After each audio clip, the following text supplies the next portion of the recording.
이렇게 파더스데이가 되면 사실은 뭐 아빠들은 뭐 그냥 그런 날이죠. 마더스데이는 뭐 거의 국경일인데, 그죠? 그래서 차이가 있긴 있습니다.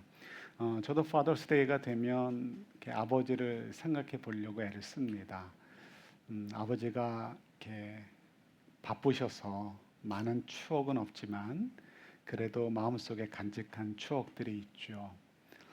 그래서 이제 자라면 자랄수록 나이를 먹고 또 목회를 하면서 이렇게 어느 시점에는 종종 아빠의 모습은 어땠을까 그렇게 또 이렇게 상상을 해보게 되기도 합니다.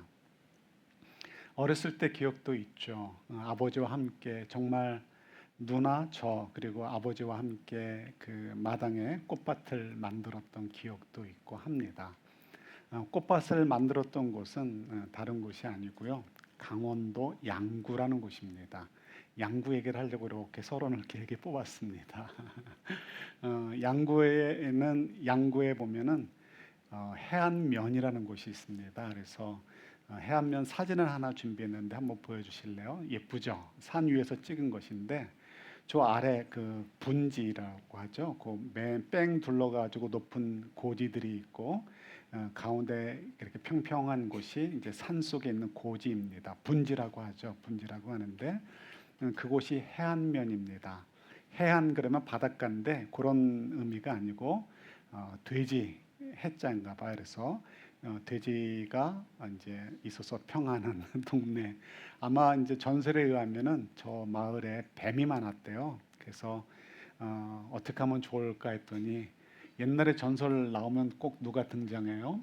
길을 가던 스님이 이렇게 마을 사람들에게 한 묘책을 가르쳐 줬다는 것이죠. 돼지를 길러라. 돼지를 길렀더니 돼지들 때문에 뱀이 없어지고 그래서 평안하게 되었다. 그래서 해안면이다라고 지었다라고 합니다. 크기가 우리 샌프란시스코의 한 5분의 1 정도 되는 크기입니다. 그러니까 꼭 작지만은 않죠.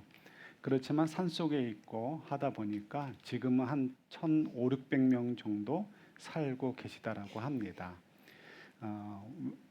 그런데 사실은 지금 저희들의 모습은 굉장히 평화롭고 이름에서 나오듯이 해안 할 때 평안한 그런 도시로 지금은 남아있지만 과거는 그러지 못했습니다. 특별히 6.25 전쟁 때 저곳은 아주 치열한 전투의 현장이었습니다. 남자분들은 아마 다 한 번쯤은 들어보셨을 만한 곳이죠. 미국 종군 기자가 저곳을 전쟁 중에 종군 기자로 갔다가 저곳을 보고 이름을 지었습니다. 뭐같이 생겼는지 보이세요, 여러분? 미국 사람들 눈에는 그 펀치라고 하죠. 이렇게 주스 만드는 거. 그 주스를 담는 볼처럼 생겼다고 해서 펀치볼이다라고 부르게 되었습니다. 아마 남자분들은 한 번쯤은 다 들어보셨던 지역이다라고 생각이 듭니다. 지금 거무튀튀하게 보이는 좀 짙게 보이는 그 산 등성이들 보이죠? 이렇게 곳마다 몇몇 고지들마다 이제 그 인민군들이 그곳을 자리하고 있어가지고요. 그것을 이제 뺏어야 되겠죠. 이제 휴전이 가까우기 때문에 아주 이를 악물고 저곳을 뺏고 우리 남한의 영토로 삼기 위해서 아주 치열한 전투가 벌어진 곳입니다. 그래서 기록에 의하면은 유엔군, 한국군 포함해서 미군과 한국군 포함해서 유엔군이 10,000명이 이곳에 투입이 됐고요. 그리고 북한군은 40,000명이 투입이 됐다라고 합니다. 그래서 이제 싸웠는데 이렇게 죄송해요. 유엔군이 3만, 북한군이 4만이래요. 그래서 이제 싸웠는데 다행히도 저희가 이제 차지하게 되었죠. 그렇지만 많은 전사자가 생겼습니다. 그래서 수많은 사람들이 젊은이들이 저곳을 차지하기 위해서 결국 피를 흘리게 되고 말았죠. 6.25가 가까이 오니까 이런 이야기를 나눕니다. 왜냐하면 저희들이 기억을 해야 될 역사이기 때문에 그렇죠. 이 펀치볼에서 전투를 하다가 미국으로 돌아와서 샌프란시스코에 사는 미군도 계십니다. 그 중에는 미스터 단 리드라는 분이 계신데요. 그분은 나중에 이제 한국 정부로부터 훈장을 받게 되기도 했습니다. 그분이 얼마나 한국을 사랑하는지 이렇게 한국 여인과 결혼을 했고, 그리고 자기가 죽으면 한국 땅에 묻어달라고 해서 자기가 다 페이해가지고 이제 수수료 같은 거 있겠죠. 다 페이해가지고 자기가 이제 돌아가시게 되면 한국, 제가 듣기로는 부산 유엔군 묘지에 안장되도록 그렇게 다 했다고 합니다. 그만큼 한국을 사랑하시는 것이죠. 지금은 이제 90이 넘으셨는데 그분 말씀에 자기와 함께 싸웠던 동료들이 많이 죽었다라고 이야기를 하십니다. 그분이 작년에 한국 정부의 초청으로 이제 한국을 방문하게 되었고요. 방문했으니까 자기가 싸웠던, 그리고 동료들이 생명을 잃은 펀치볼을 또 방문하게 되었습니다. 그리고 그곳에서 이제 기념탑이 있는 곳을 가게 되었는데 저희 교회 성도님 가운데 한 분과 함께 가시게 되었습니다. 마침 그 기념탑 앞에 있을 때 한국 젊은이들, 군인들이 몇 명이 와가지고 참배를 하게 되었습니다. 그래서 우리 성도님이 그 이제 젊은 이제 우리 군인들한테 이야기를 했습니다. 여기 보이는 90이 넘은 이 백인 아저씨 할아버지가 바로 이 펀치볼에서 전투를 했던 참전 용사시다라고 얘기를 했습니다. 그랬더니 이 젊은 20대 초반의 군인들이죠. 군인들이 탁 예의를 갖추더니 정식으로 탁 줄을 서가지고 서너 명 됐겠지만 탁 경례를 정식으로 했더라는 것이죠. 그 모습이 참 멋있어 보이더라고요. 이야기를 듣는데 90이 넘은 노병은 옛 전우들, 그곳에서 피 흘리고 생명을 잃은 전우들을 생각하며 그 자리를 갔는데 이제 50년이 훨씬 지난 이 시점에 그곳을 대신 지키고 있는 젊은 군인들로부터 경례를 받습니다. 아마도 그 미스터 단 리드라는 분은 그 젊은이들, 한국 젊은이들이지만 그 젊은이들을 보면서 50여 년 전, 6.25, 그러니까 1951년이죠. 그 51년 늦 여름부터 가을인데 그때까지의 전투의 현장에 있었던 자기나 혹은 자기의 전우들의 모습을 보는 듯 했을 것 같고요. 또 반대로 이 젊은 군인들은 비록 90이 넘은 백인 할아버지가 서 있지만 어쩌면 먼 훗날 나의 모습이 아닐까 이런 생각을 하며 경례를 했을지도 모르겠습니다. 우리가 그런 광경을 보면 서로 과거와 현재가 오가면서 또 미래가 오가면서 같은 장면, 비슷한 장면이 오버랩되는, 겹쳐 보이는 그런 일들을 경험하게 됩니다. 이것은 굉장히 중요하죠. 아무거나 겹쳐 보이면 되는 것이 아니고 좋은 것들이 겹쳐 보일 때 좋은 인생이 될 수 있기 때문에 그렇습니다. 한국 역사도 좋은 것들이 서로 겹쳐 보일 때 한국의 미래가 있는 것처럼 미국도 마찬가지고요. 우리 가정들도 마찬가지고 교회도 마찬가지죠. 좋은 것들을 서로 보면서 생각하고 꿈꿀 수 있을 때, 겹쳐 보이게 될 때, 오버랩 될 때, 그럴 때 좋은 가정, 좋은 교회, 또 좋은 사회가 될 수 있는 것이죠. 오늘은 그런 면에서 특별히 아버지 날을 맞이해서 우리는 어떤 모습으로 겹쳐 보이고 또 겹쳐 보이도록 살고 있는가 좀 생각해 보았으면 좋겠습니다. 여러분, 제가 한번 질문을 드릴게요. 유대인들의 이야기인데 유대인들이 언제 이런 이렇게 말을 할까 한번 상상을 해 보시는 거예요. 유대인들이 1년 중에 한 번 이제 모여가지고 여러 번 모이겠지만 그 중에 하루 모여가지고 크게 4가지 질문을 한다고 합니다. 이제 가족끼리 모여서 음식을 나누면서 이제 질문을 하면 가족들이 서로 대답을 하는 것입니다. 첫 번째 질문 이제 한번 제가 여쭤볼게요.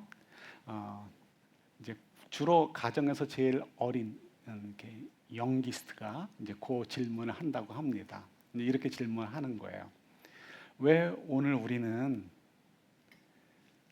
야채를 야채를 소금물에 2번 찍어 먹어야 되나요? 라고 묻는 거예요. 야채를 소금물에 2번 찍어 먹는다. 저는 설교 준비하면서 처음 알았습니다. 야채를 왜 소금물에 찍어 먹을까? 모르겠죠, 언제일지. 또 2번째는 이것입니다. 오늘 우리는 왜 이런 자세로 식사를 하는 것인가요? 근데 어떤 자세냐면, 여러분 옛날 이 유대인들의 영화라든가 아니면 아랍 사람들 영화 보시면 그분들이 그 페르시아 제국도 마찬가지예요. 식사를 할 때 어떤 자세로 식사하는지 기억나세요?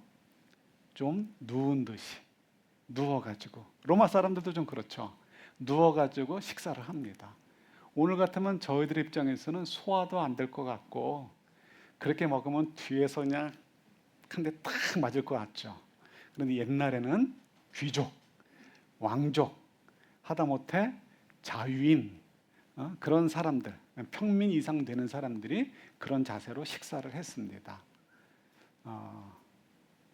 그래서 이때 이제 유대인들이 이제 과거를 기억하면서, 평소에는 그렇게 안 먹겠지만 이제 반쯤 누워가지고 먹으면서, 우리는 왜 오늘 이런 자세로 반쯤 누워서 식사를 해야 되나요? 라고 질문을 한다는 것입니다. 어느 날일까요? 이렇게 하는 날이. 유대인들의 1월 달과 관련이 있습니다. 유대인들의 1월. 힌트 이제 이만큼 드리고, 이제 나머지 질문을 하나만 더 소개해드리면 아마 여러분들이 금방 이게 어느 날인지 아실 것입니다. 오늘 왜 우리는 무교병을 먹어야 되나요? 예, 6월절이죠, 그죠? 그리고 또 마지막 한 질문은 오늘 왜 우리는 쓴 나물을 먹어야 되나요? 라고 한다는 것입니다. 그러면 그때마다 이제 대답을 해주는 것이죠. 그럼 대답은 다 똑같겠죠. 뭘까요? 네. 하나님께서 자기들을 구원하신 것, 나를 구원하신 것을 기념해서 그 6월절, 우리를 구원하신 날, 나를 구원하신 날을 기념하면서 이제 이런 예식을 치른다는 것입니다. 그래서 1월 14일, 유대인 달력으로 6월 14일, 그래서 1월 14일 그날 6월절을 보내고요. 그 다음에 한 주간을 무교절로 보낸다라고 합니다. 유대인의 1월은 저희들의 음력과 좀 비슷한데 음력보다 약간 느리다고 해야 될까요? 그래서 보통 3월, 4월경에, 양력으로 3월, 4월경에 이제 그 유대인들의 1월이 걸리기는 한다고 합니다. 이 오늘 본문은 바로 그런 내용들을 저희들에게 소개해주고 있습니다. 오늘 본문의 10절에 보면, 야, 너희들 자녀들과 함께 꼭 지켜야 된단다. 뭘요? 6월절 의식을, 예식을 꼭 지켜야 돼라고 명령을 내리십니다. 그런데 왜 6월절 의식을 지켜야 될까요? 8절과 9절 끝부분에 나오죠. 하나님께서 우리를 구원하셨기 때문에 그 구원을 기억하기 위해서 우리가 이 날을 지켜야 된다라고 이야기를 하십니다. 그러면서 이제 무엇을 해야 되는지를 얘기해 주는 것이, 무엇을 먹고, 양을 잡고, 쓴 나무를 먹고, 그 다음에 무교병을 먹고, 이런 말씀들도 이제 다른 본문에 있지만 그게 중요한 게 아니고요. 9절에 보면 이제 이렇게 왜 우리가 이렇게 해야 되는지를 알려주시는데요. 우리가 주님의 법을 늘 되새길 수 있게 하도록 하기 위해서, 가운데 줄에 있죠. 주님의 법을 늘 되새길 수 있게 하기 위해서, 그래서 이제 늘 6월절을 우리가 지켜야 된다라고 말씀해 주고 계시는 것입니다. 유대인들의 입장에서는 저희는 부활절이 그 역할을 하는 것이죠. 왜 주님의 법을 늘 되새기도록 해야 될까? 이 말씀이 굉장히 중요한데요. 6월절을 지키는 이유는 하나님이 우리를 구원해 주셨어. 우리가 부활절을 기념하는 것은 예수님이 우리를 구원해 주셨어. 우리를 위해서 피 흘려 주셨어. 그것으로 끝나는 것이 아니기 때문에, 아니어야 된다는 것을 주목하셔야 됩니다. 만약에 6월절 하면서 하나님이 우리를 구원해 주셨어, 부활절 하면서 예수님이 우리를 위해서 피 흘려 주셨어라는 것만 하고 끝난다고 한다면 별 의미가 없죠. 그런 목적을 가지고 우리에게 기억하라라고 하셨다면 그건 좀 별로인 것 같아요. 마치 잘못 생각하면 하나님께서 우리한테 괜히 생색내시려는 것 같고, 그죠? 매년 나를 좀 위해서 너희들이 좀 기억하고 감사해야 돼라고 하면서 부활절과 유월절을 지키라라고 하시는 것처럼 느껴질 수 있기 때문에 그렇습니다. 뭐 주님께서, 하나님께서 우리와 비교할 수 없는 분이신데 우리의 감사와 우리의 뭐 이렇게 찬양이 무슨 의미가 있겠습니까? 두 분께 사실은 다 우리에게 유익함이 있는 것이죠. 그 나를 기억하는 이유는 무엇을 위해서라고요? 9절 가운데 있는 말씀, 주님의 법을 늘 되새길 수 있도록. 그 말씀은 뭐냐면 하나님께서 구원하셨을 때 그냥 구원하신 것이 아니고 무엇이 있겠어요? 목적이 있겠죠. 하나님이 저희를 만드셨을 때 목적이 있으셨고 이 땅에 보내셔서 구원하시는 그 순간을 통해서 하나님과 저희와 다시 이 교통이 되어지고 커뮤니케이션이 되는 것이죠. 회복이 되는 것이죠. 그리고 하나님께서 창세전부터 계획해 놓으신 하나님의 선한 일을 이루도록 우리를 사용하여 주시는 것입니다. 그래서 아브라함을 부르셨고 아브라함을 부르셔서 너희는 세상에 복의 근원이 되라라고 말씀을 하셨죠. 복의 근원이 어떻게 하면 될 것인가? 내가 너희를 사랑한 것처럼 너희도 나를 사랑해라 라고 하시면서 마음과 뜻과 정성을 다 하여서 사랑하여라 라고 말씀하셨는데 어떻게 하는 것이 하나님을 사랑하는 것인가? 이런 질문들을 저희들이 가질 수 있잖아요. 내 방식대로 하나님을 사랑하고 내 방식대로 하나님의 선한 일을 위해서 내가 열심히 합니다라고 한다면 그것이 어떤 때는 하나님의 뜻에 맞아 떨어질 수도 있겠지만 본질적으로 하나님의 뜻에 맞지 않겠죠. 그래서 우리가 어떻게 하면 하나님이 우리를 향해서 갖고 계신 기대대로, 그래서 우리를 만드시고 이 땅에서 우리를 구원하셔서 하나님의 자녀로 삼으시고 우리 속에 성령을 불어넣으시고 우리를 통해서 기대하시는 그 목적대로 어떻게 하면 살 수 있을 것인가, 그것을 알려주시는 일종의 매뉴얼이, 설명서가 바로 성경 말씀인 것이죠. 그래서 이 말씀을 통해서 어떻게 하는 것이 하나님의 선한 일을 위해 우리가 사는 것인지, 하나님이 우리를 부르신 목적대로 사는 것인지를 우리가 알 수 있고요. 어떻게 하는 것이 하나님을 내가 마음과 뜻과 정성을 다 해서 사랑하는 것인지를 알 수 있는 것, 그것이 말씀인 것이죠. 그래서 주님의 말씀을 늘 되새길 수 있도록, 나는 내 스스로 잘나서 사는 사람이 아니라 하나님이 나를 만드셨고 나를 구원해 주셨지. 내가 잘나서 예수님을 찾은 것이 아니라 예수님께서 나를 위해서 십자가에서 피 흘려 주셨고 나를 위해서 성령을 내 영 속에 불어 넣어 주셨기 때문에 내가 성령 세례를 받았고, 그래서 내가 이제 거듭나서 하나님의 자녀로 살 수 있게 된 것이지, 기억하라는 것입니다. 그렇다면 나를 구원하시고 내 속에 임재하신 성령님을 통해서 하나님께서 인도하시고 싶으신 방향이 있고 내가 어떻게 살기를 원하시는지를 말씀하실 텐데 그것이 무엇일까 찾게 될 것이고요. 그것은 결국 말씀이고, 그래서 우리가 말씀을 묵상하고 말씀을 따라 살도록 하기 위해서 유월절을 지켜라, 부활절을 지켜라라고 우리에게 요구하고 계시다는 것입니다. 그래서 우리가 이 유월절을 기념하면서 또 부활절을 기념하면서 우리가 기억할 것은 뭐라고요? 음식규례 이런 거 중요한 것이 아니고, 맞아, 하나님이 부르신 목적대로 내가 어떻게 하면 살아갈 것인가, 어떻게 하면 내가 복의 근원의 삶을 살 것인가. 내 생각에는 늘 언제나 무엇 먹을까, 무엇 입을까, 그런 거 가지고 평생을 사는 것 같은데 그것이 아니었구나. 내 인생은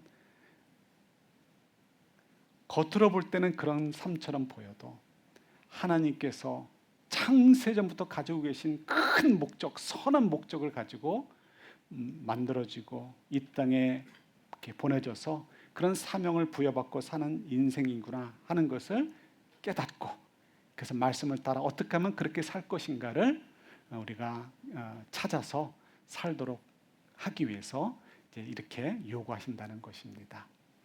이것이 왜 중요한가요? 내가 이렇게 살아갈 때, 그죠? 오버랩이 누구랑 돼요? 우리 자녀들과 오버랩이 될 수 있겠죠. 오늘 종종 그런 말씀들 하시잖아요. 내가 아버지, 어머니 신앙의 모습을 보면서 나도 그렇게 사는 모습을 발견할 때 말할 수 없는 감동이 온다. 그런 말씀들을 종종 하시죠. 우리 성도님들도. 자녀들에게, 유대인들에게도 마찬가지입니다. 유대인 자녀들에게 가르치라는 것입니다. 그러나 자기는 마음대로 살면서 너는 이렇게 살아야 돼 해봐야 아무 소용없죠. 그게 아니고 나부터도 그렇게 살고 자녀들이 나를 보면서 그런 삶을 살 수 있도록 좋은 본이 되어주라라는 것이 오늘 말씀에 다 포함되어 있는 것입니다. 아이들이 묻죠. 왜 오늘 우리는 야채를 소금물에 2번 찍어 먹어야 됩니까? 6월절이기 때문에 그래 라고 한다면 좋은 아빠 엄마가 아닌 것이죠. 우리는 하나님께서 구원해 주신 하나님의 백성으로서 우리가 앞으로 어떻게 살아야 될지를 고민하며 말씀을 따라 살아가도록 하기 위해서, 그것을 기억하도록 하기 위해서 야채를 2번 소금물에 찍어 먹는 거야 라고 적어도 그 정도 수준에서는 이야기해 줄 수 있는 것이 좋은 아빠 엄마가 될 수 있겠죠. 우리 자녀들에게 정말 좋은 오버랩을 할 수 있도록 이렇게 선한 역할들을 저희들이 잘 해야 됩니다. 여러분 동부 가보신 적이 있으세요? 동부 가운데 뉴 잉글랜드라고 있습니다. 이렇게 뭐 몇 개 동부의 주를, 북동부에 있는 주를 묶어서 뉴 잉글랜드 주라고 하는데요. 이렇게 제가 살았을 땐 몰랐는데 거기에 2, 3년 살았거든요. 그런데 나중에 샌프란시스코 살다가 휴가 때 잠깐 갔다 올 일이 있어서 갔다 오면 깜짝깜짝 놀랍니다. 곳곳에 숲이, 나무들이 빽빽한 숲이 얼마나 많은지. 지금 이 화면에 보이는 숲하고 비교할 수가 없어요. 정말 사람이 들어갈 수 없을 만큼 빽빽한 숲들이 사방에 있고요. 그리고 크고 작은 호수들도 사방에 있습니다. 너무 예쁩니다. 그래서 아무 때고 그냥 이렇게 드라이브 하다가도 호수가 보이면 스탑하고, 어떤 때는 보트가 있으면 보트를 빌려가지고 우리 아이가 꼬맹일 때 보트를 탔던 그런 기억도 납니다. 가을에는요, 그 호수에 단풍들이 팍 반사가 되는데 정말 아름답습니다. 그곳에서 이렇게 보트를 타곤 했는데, 노젓는 이 보트지만 우리 아들이 기억할는지 모르겠습니다. 그곳에 대한 이야기입니다. 여러분 아시는 분이 계실지 모르겠는데 이비 화이트라는 분이 계십니다. 화이트라고 읽어야 되는지 화이트라고 읽어야 되는지. 이분은 이제 주로 어린이들이 읽는 동화책을 이제 기록한 분이신데요. 이제 작가죠. 이분이 쓴 수필 가운데 그런 내용이 있습니다. 다시 호수로. 이분도 이 뉴잉글랜드 지역에 이제 사셨던 분이십니다. 그래서 메인주, 뉴잉글랜드 가운데 한 주가 메인인데 더 북쪽에 있습니다. 이 메인주의 그 호수에 종종 아버지와 함께 갔던 것이죠. 그러면 아버지와 함께 조그만 보트를 타고 그 보트를 타면서 이런저런 추억들을 가지고 있었습니다.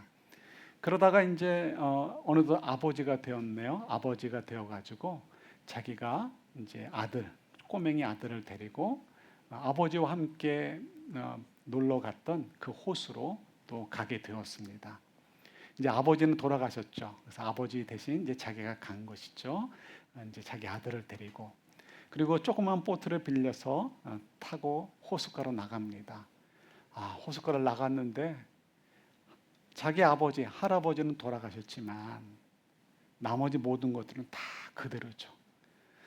우리 서부와 달리 동부는요, 집들이 웬만하면 100년, 150년입니다. 그 집이 뭐 그렇다고 막 허름해서 무너질 집이 아니고요. 뭐 다 그래도 100만 불, 200만 불, 300만 불 하는 그런 집들이에요. 그래도 깨끗해요. 그렇지만 집 내부를 보면 아주 오래된 나무들로 되어 있습니다. 그러니까 그만큼 동부에는 웬만해서는 바뀐 거가 별로 없어요. 그래서 특히 이제 시골로 내려가면 그때 그 집이 그대로 있고 그때 묶여있던 보트도 그대로 있을 때가 상당히 많이 있습니다. 그러니까 이제 어렸을 때 아버지와 함께 방문했던 호수지만, 그래서 어른이 되어 갔지만 여전히 모든 것들이 그대로인 것이죠. 집들도 그대로고 호숫가 주변에 있는 나무들도 그대로입니다.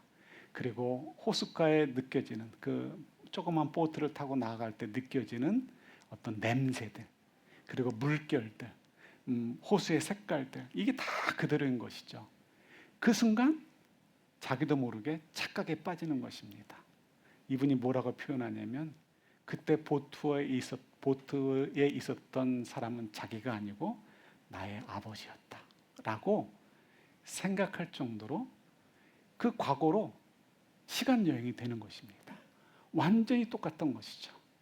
그래서 자기가 생각할 때 자기는 과거의 아버지로 느껴지고요. 그리고 자기 옆에 앉아있는 조그만 아들은 누구로 느껴지는 거예요? 과거의 자기로 느껴지는 것이죠. 그런 것이 오버랩이 되면서 겹쳐 보이면서 내가 아버지처럼 살고 있구나. 어떻게 보면은 자그마한 행동이고 자그마한 방문일 수 있지만 그 순간을 통해서 내가 지금 아버지처럼 살고 있구나 하는 것을 발견하게 되어지고, 또 내 아들이 앞으로 또 그렇게 살게 되겠구나. 과거와 현재와 미래가 원 제너레이션이 그 다음 제너레이션으로 또 그 다음 제너레이션으로 이렇게 지나가게 되는 것을 이제 보게 되는 것이죠. 그래서 이 수필이 참 아주 잔잔한 감동을 저희들에게 주게 되기도 하는 것입니다. 어떻게 보면 저희들도 똑같죠. 어떻게 보면이 아니고 이그제클리 저희들의 삶도 똑같습니다. 종종 그런 이야기를 들을 때가 있죠. 한국을 가면 뭐 요즘은 이제 뵐 기회가 없었지만 한 10여 년 전만 해도 오래된 옛분을 만날 때가 있습니다. 그러면 하시는 말씀이 있습니다. 아버지 모습이 그대로다라고 저한테 얘기합니다. 그러면 뭐 그때 그냥 그렇게 들립니다. 그런데 이렇게 종종 이렇게 뭔가 깊이 생각해야 될 때 아버지를 떠오르게 되면 그때 하셨던 다른 분들의 이야기가 생각이 납니다. 아버지는 어떻게 하셨을까 하면 저는 모르죠. 그렇지만 어쩌면 내 모습 속에 아버지의 모습이 있지 않을까 하는 생각을 하면서 괜히 묘한 감정을 느끼게 되어지기도 하고요. 또 한편으로는 마음을 조금 놓을 때도 있습니다. 나 혼자 이렇게 사는 것 아닐까, 내가 잘못 사는 거 아닐까라는 착각이 들 때, 불안감이 느낄 때 아버지도 비슷했을 것이다라는 그 한마디가 때로는 나만 이렇게 사는 것이 아니었을 거다라는 것 때문에 조금 위로를 받을 때도 있는 것이죠. 어쩌면 아브라함의 아들 이삭의 아들 야곱도 마찬가지 아니었을까 싶어요. 나 혼자 괜히 고향 땅 떠나가지고 이렇게 고생하며 사는 것 아닌가. 고향 땅으로 돌아갈까? 그때 이삭은 아버지 아브라함을 생각했을 것이고 야곱은 아버지 이삭을 생각했겠죠. 이것이 저희들의 인생인 것이죠. 여러분들 자녀들에게 어떤 모습으로 오버랩 되기를 원하십니까? 여러분들의 자녀들이 아빠를 생각하며 엄마를 생각하며 또 떠오르는 그들의 머릿속에 떠오르는 모습들이 어떤 모습이었으면 좋겠습니까? 다른 분들이 보면서 먼 훗날 여러분들의 자녀들에게 말할 기회가 있다면 그 말할 때 너 참 아버지 닮았다. 엄마하고 똑같다. 외모만이 아니고 삶의 모습을 가지고 이야기할 때 오버랩 되는 것, 겹쳐 보이는 것들이 어떤 것들이 있으면 좋겠습니까? 우리가 잘 돌아볼 수 있으면 좋을 것 같습니다. 우리 자녀들이 그래도 저희들 때문에 다른 건 몰라도요, 이렇게 하나님을 경외하고 하나님이 나를 구원해 주셨고 그래서 나는 하나님의 뜻대로, 하나님이 기대하시는 대로, 하나님이 세우신 선한 목적대로 살아가는 모습, 그런 모습으로 내가 살아가고, 그 살아가는 모습을 통해서 우리 자녀들이 보고 배우고요. 그래서 다른 건 몰라도 먹는 거 다르고 입는 옷 다르고 또 즐기는 모든 것들이 다 달라진다 할지라도 그거 하나만큼은 하나님을 경외하고 하나님의 뜻을 따라 하나님의 기대대로 살려고 하는 나의 모습, 그런 인생의 방향의 그 모습은 내 자녀들도 보여줄 수 있도록, 그래서 그것이 우리들이 서로 만나게 되어진다면, 누군가 보게 된다면 겹쳐 보이고 오버랩 되어져서 야, 아빠처럼 살고 있네, 엄마처럼 살고 있네 라는 이야기를 우리가 들을 수 있으면 얼마나 좋겠습니까? 그죠? 하나님께서는 그걸 저희들에게 요구하시는 것입니다. 저희들을 구원하시고 우리 자녀들을 향해서 부모의 책임, 네, 그들이 공부 잘하게 하도록 또 도와야 될 것이고요. 그들이 좋은 잡을 갖는 것도 도와줘야 될 것이고, 그들이 결혼하는 것도 도와줘야 되고, 그들이 자녀 낳으면 자녀들을 또 돌봐주는 것도 도와줘야 되고, 이런 것들이 우리들이 다 도와줘야 될 부분이고 하나님께서 우리에게 기대하시는 부분이겠죠. 그러나 그것보다도 더 중요한 것, 우리가 정말 인생의 방향을 바르게 잡고 살고 있는지, 그리고 그 방향을 가지고 우리 자녀들도 살고 있는지, 그것이 겹쳐 보일 수 있도록, 오버랩 될 수 있도록 유월절을 요구하고 계시는 것이죠. 그래서 저희들이 유월절은 지키지 않지만 우리가 Father's Day나 Mother's Day 이런 것들을 보내면서 다시 한번 나는 우리 자녀들에게 어떤 것을 이렇게 오버랩 될 수 있도록, 겹쳐 보일 수 있도록 도와주는 부모인지를 돌아보고 우리 스스로를 다시 한번 다짐할 수 있는 저희들이 될 수 있기를 우리 주님의 이름으로 축원합니다. 하나님 아버지, 저희들은 어떤 아버지요, 어떤 엄마입니까? 하나님께서 저희들에게 기대하시는 대로 무엇보다도 하나님이 우리를 구원하셨고 우리는 하나님의 자녀로서 하나님이 기대하시는 대로 살아야 되는 존재라는 것을 잘 가르치는 그런 좋은 부모들, 그래서 우리가 먼 훗날 자녀들이 성인이 되었을 때 우리의 모습과 오버랩 되는 것이 다른 것이 아니라 바로 이런 귀한 믿음의 부분이 될 수 있도록, 인생의 본질의 부분이 될 수 있도록 저희들이 좋은 부모로 살 수 있도록 도와주옵소서.